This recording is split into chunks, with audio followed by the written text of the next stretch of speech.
দিন ফাউন্ডেশনের উদ্যোগে কত জানুয়ারি 1, 2, 3 জানুয়ারি আদিন ফাউন্ডেশনের উদ্যোগে মাহফিল হবে যশোরে।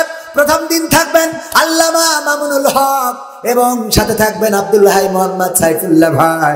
দ্বিতীয় দিন থাকবেন আমির হামজা, সাথে থাকবেন রফিকুল ইসলাম মাদানী সাহেব। তৃতীয় দিন থাকবেন শায়েখ আহমদুল্লাহ, সাথে থাকবেন ডক্টর মিজানুর রহমান আজহারি।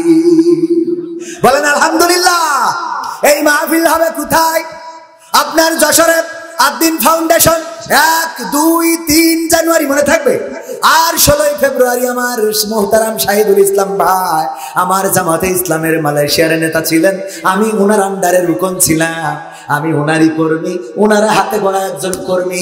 উনি থাকতেই শপথ নিয়েছিলাম, উনি সংগঠনে সক্রিয় থাকতে শপথ নিয়েছিলাম। দাঁড়িয়ে আছেন না? নাই আছেন না ভাই? এখনো আছেন। অনেকে আবার আমাদের নিয়ে প্রশ্ন তোলে, বাবারে যাই বলো তাই বলো, আমরা জামাতের লোক। ঠিক না বেঠিক? সাক্ষী আছে তো, রুকন শপথ নিচ্ছে কিনা জিজ্ঞেস করে দেখেন। শয়তানি করা যায়, তোরা সমালোচনা করিস আর আমি উপর মুখে উঠি। উঠাই কে? লাভ নাই সমালোচনা করে। ইসলামী আন্দোলন করার অধিকার সবার আছে না নাই?